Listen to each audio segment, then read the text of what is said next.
कांग्रेस ने ऑपरेशन सिंदूर को तमाशा कहा है। प्रधानमंत्री मोदी ने यह बयान दिया है। ऑपरेशन सिंदूर की सफलता से कांग्रेस के पेट में दर्द है। जो भारत पर वार करेगा वो पाताल में भी नहीं बचेगा। यह प्रधानमंत्री मोदी का बयान है। प्रधानमंत्री मोदी इस वक्त वाराणसी के दौरे पर हैं। इस दौरान उन्होंने पहलगाम का मुद्दा उठाया था, ऑपरेशन सिंदूर पर भी अपनी बात कही थी। और प्रधानमंत्री ने क्या कहा, एक बार फिर से आपको सुनाते हैं। सामने जब आतंक और अन्याय होता है तब हमारे महादेव रुद्र रूप धारण करते हैं। ऑपरेशन सिंदूर के दौरान दुनिया ने भारत का यही रूप देखा है। भारत पर जो वार करेगा वो पाताल में भी नहीं बचेगा।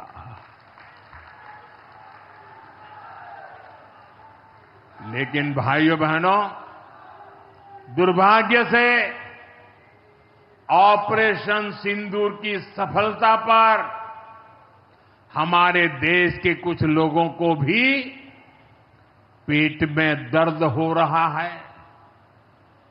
ये कांग्रेस पार्टी और उनके चेले चपाटे, उनके दोस्त इस बात को पचा नहीं पा रहे कि भारत ने पाकिस्तान के आतंकी ठिकानों को तबाह कर दिया।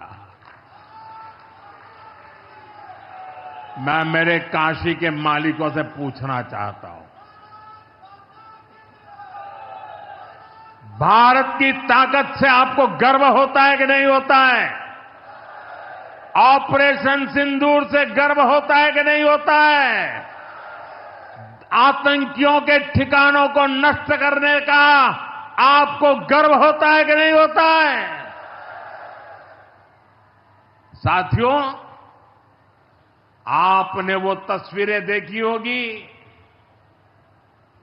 कैसे हमारे ड्रोन्स, हमारे मिसाइल्स ने सटीक वार करके आतंक के हेडक्वार्टर्स को खंडहर बना दिया।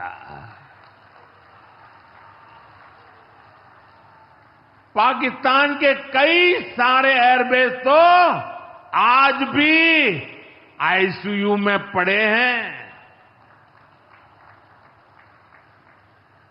पाकिस्तान दुखी है, ये तो सब कोई समझ सकता है। लेकिन पाकिस्तान का ये दुख कांग्रेस और सपा से सहन नहीं हो पा रहा।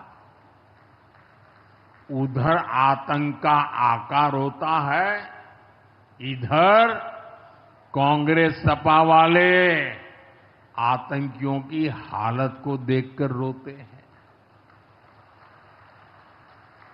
साथियों, कांग्रेस हमारी सेनाओं के पराक्रम का लगातार अपमान कर रही है। कांग्रेस ने ऑपरेशन सिंदूर को तमाशा कहा है।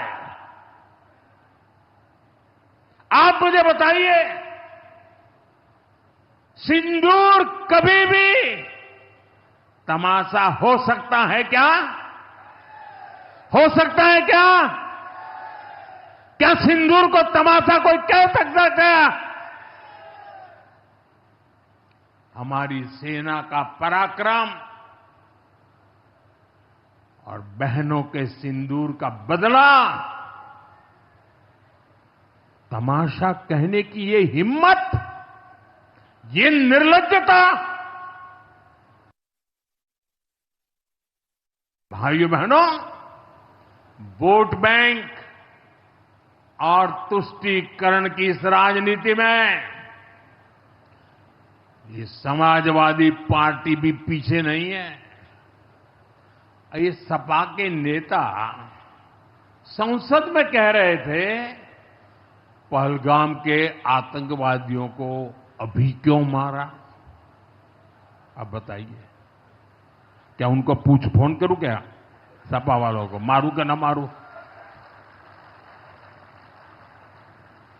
कोई मुझे बताए भाई, सामान्य बुद्धि से बताए, क्या आतंकवादियों को मारने के लिए भी क्या इंतजार करना चाहिए क्या? क्या उन्हें भागने का मौका देना था क्या? ये वही लोग हैं जो यूपी में जब सत्ता में थे तब आतंकवादियों को क्लीन चिट देते थे, बम धमाके करने वाले आतंकियों से मुकदमे वापस लेते थे। अब उन्हें आतंकवादियों के मारे जाने पर परेशानी हो रही है। इन्हें ऑपरेशन सिंदूर के नाम पर परेशानी हो रही है। मैं इन लोगों को काशी की धरती से कहना चाहता हूं, ये नया भारत है।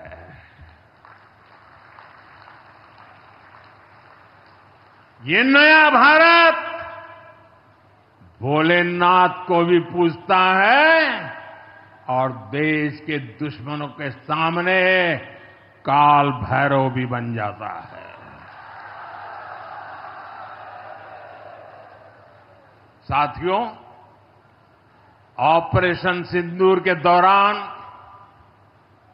भारत के स्वदेशी हथियारों की ताकत पूरी दुनिया ने देखी है।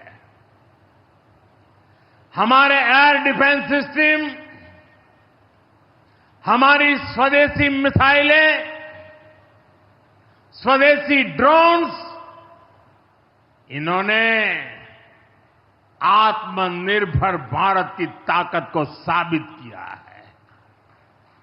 खासकर हमारी ब्रह्मोस मिसाइलें, इनकी दहशत भारत के हर दुश्मन के भीतर भर गई है। पाकिस्तान में कहीं यूं ही ब्रह्मोस आवाज आ जाए ना तो नींद नहीं आती। मेरे प्यारे भाई बहनों, मैं यूपी का सांसद हूं।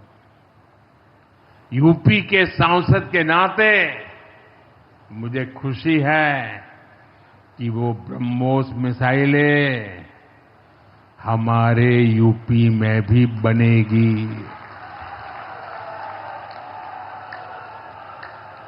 लखनऊ में ब्रह्मोस मिसाइल की मैन्युफैक्चरिंग शुरू हो रही है।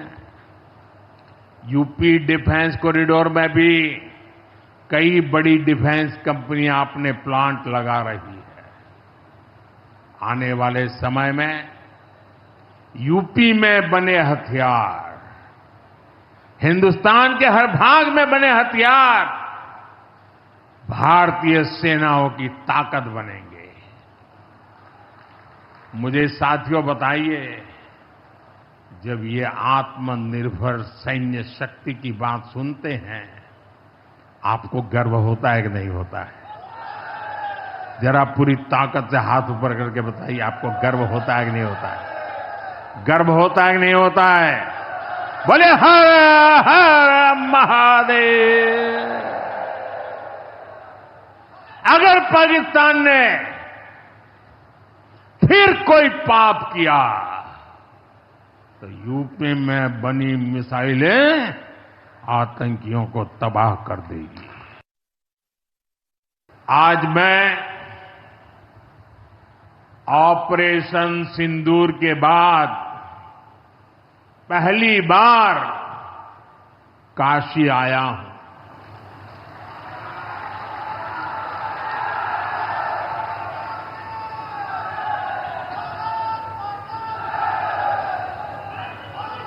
जब 22 अप्रैल को पहलगाम में आतंकी हमला हुआ था, 26 निर्दोष लोगों की इतनी बेरहमी से हत्या कर दी गई। उनके परिवार की पीड़ा, उन बच्चों का दुख, उन बेटियों की वेदना मेरा हृदय बहुत तकलीफ से भर गया था। तब मैं बाबा विश्वनाथ से यही मना रहा था कि सभी पीड़ित परिवारों को ये दुख सहने की हिम्मत दे। काशी के मेरे मालिकों, मैंने अपनी बेटियों के सिंदूर का बदला लेने का जो वचन दिया था,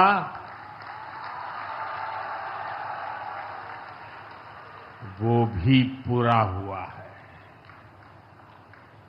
ये महादेव के आशीर्वाद से ही संभव हुआ है।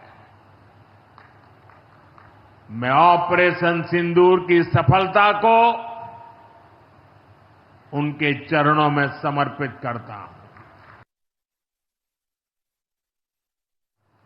देश की एकता की हर बात नई चेतना जगा देती है और तभी तो ऑपरेशन सिंदूर सफल होता है।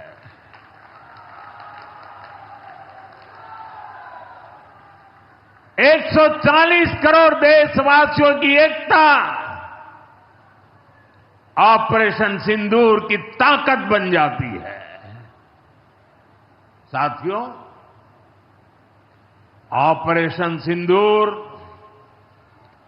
जवानों के पराक्रम का वो पल और आज किसानों को प्रणाम करने का अवसर। आज दुनिया की अर्थव्यवस्था कई आशंकाओं से गुजर रही है। अस्थिरता का माहौल है। ऐसे में दुनिया के देश अपने अपने हितों पर फोकस कर रहे हैं। अपने अपने देश के हितों पर ध्यान केंद्रित कर रहे हैं। भारत भी दुनिया की तीसरी सबसे बड़ी अर्थव्यवस्था बनने जा रहा है। इसलिए भारत को भी अपने आर्थिक हितों को लेकर सजग रहना ही है। हमारे किसान, हमारे लघु उद्योग, हमारे नौजवानों के रोजगार, इनका हित हमारे लिए सर्वोपरि है। सरकार इस दिशा में हर प्रयास कर रही है, लेकिन देश के नागरिक के रूप में भी हमारे कुछ दायित्व है। और ये बात सिर्फ मोदी नहीं, हिंदुस्तान के हर व्यक्ति ने दिन में हर पल बोलते रहना चाहिए।